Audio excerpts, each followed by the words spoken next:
എനിക്ക് ഒത്തിരിയേറെ സന്തോഷമുണ്ട് ഒരു കുടുംബത്തെ ഈ അൾത്താരയിലേക്ക് സ്വാഗതം ചെയ്യാനായി. ഈശോ ഈ മക്കളുടെയൊക്കെ ജീവിതത്തിൽ നൽകിയ വലിയ അനുഗ്രഹങ്ങൾക്ക് നന്ദി പറഞ്ഞ് സാക്ഷി നൽകാനായിട്ടാണ് ഈ മക്കൾ വന്നിട്ടുള്ളത്. നമുക്ക് ഇവരെ ശ്രദ്ധയോടെ കേൾക്കാനായിട്ട് ഒരുങ്ങാം. ഈശ്വമിശിയായിരിക്കും സ്തുതിയായിരിക്കട്ടെ. എൻ്റെ പേര് മിൻഡോ. ഞാൻ ഇരിഞ്ഞാലക്കുടയിൽ നിന്നാണ് വരുന്നത്. ഞാൻ 3 വർഷമായിട്ട് ദുബായിൽ ജോലി ചെയ്തുകൊണ്ടിരിക്കുന്നത്, ദുബായ് ടാക്സി കോർപ്പറേഷനിൽ. ഈ 3 വർഷം സാലറി ഒന്നും ഇല്ലാതെയാണ് ജോലി ചെയ്തുകൊണ്ടിരുന്നത്. ഭക്ഷണത്തിനും റൂമിനും ഒക്കെ ഭയങ്കര ബുദ്ധിമുട്ടൊക്കെ ആയിരുന്നു. ഞാൻ എൻ്റെ സുഹൃത്തുക്കളോടും സഹോദരങ്ങളോടൊക്കെ പറയുമ്പോൾ ഞാൻ എന്തോ നുണ പറയുകയാണെന്നാണ് അവരെന്നോട് പറയാറ്.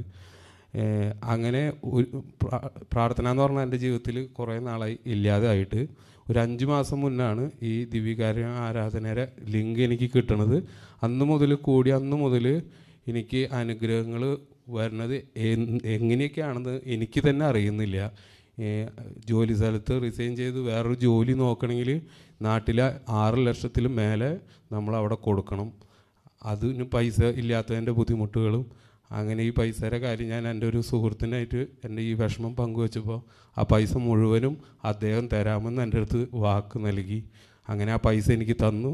ഞാൻ ഈ കമ്പനിയിൽ അടയ്ക്കാൻ ചെന്നപ്പോൾ ഈ 6 ലക്ഷം എന്നുള്ളത് നമ്മുടെ ഇന്ത്യൻ മണി 1 ലക്ഷം രൂപയായിട്ട് കുറഞ്ഞ് കിട്ടുകയും അതുകൊണ്ട് ആ പാസ്പോർട്ട് മേടിക്കാനും എല്ലാത്തിനും എനിക്ക് സാധിച്ചു.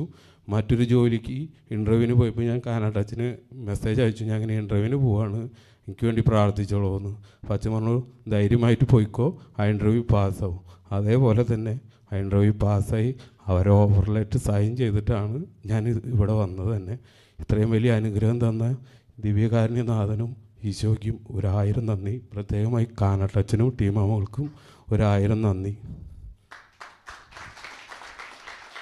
ഒന്ന് കൈകൾ ഉയർത്തിയടിച്ച് കർത്താവിന് എന്ന് പറഞ്ഞ മക്കളെ നല്ല സന്തോഷത്തോടെ എങ്ങനെ നന്ദി പറഞ്ഞാലും മതിയാവില്ല. അതാണ് നമ്മൾ ഇപ്പോൾ ഈ സഹോദരനിലൂടെ കേട്ടത്. ദിവ്യകാരുണ്യ സൗഖ്യ ആരാധനയിൽ പങ്കെടുക്കാൻ തുടങ്ങിയതിന് ശേഷം അനുഗ്രഹങ്ങളുടെ കുത്തൊഴുക്കാണ്, പെരുമഴയാണ്. അത് സ്വന്തം ജീവിതത്തിൽ അനുഭവിച്ചു. അങ്ങനെ നമ്മൾ ഓരോരുത്തരും ഈ ദൈവാനുഭവം സ്വന്തം ജീവിതത്തിൽ അങ്ങോട്ട് അനുഭവിക്കുമ്പോഴാണ് അതിൻ്റെ തീവ്രതയും അതിൻ്റെ ഗ്രാവിറ്റിയും അതിൻ്റെ വലിപ്പവും ഒക്കെ നമുക്ക് അങ്ങോട്ട് ഫീൽ ചെയ്യുന്നത്. ഈ കുടുംബം അതുപോലെ അങ്ങോട്ട് അനുഭവിച്ചു.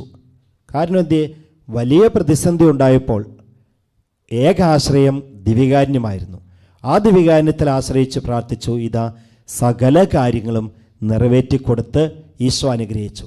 അതിൻ്റെ ഹൃദയം നിറയുന്ന തുളുമ്പുന്ന നന്ദിയുമായിട്ടാണ് ഈ കുടുംബം ഇന്ന് വന്നിരിക്കുന്നത്. ഇങ്ങനെ ഇവരെ അനുഗ്രഹിച്ച ദിവ്യകാരുണ്യ ഈശോയ്ക്ക് നമുക്കും കൈകൾ ഉയർത്തിയടിച്ച് സന്തോഷത്തോടെ നന്ദി പറയാം. എല്ലാവരും ഒരുമിച്ച്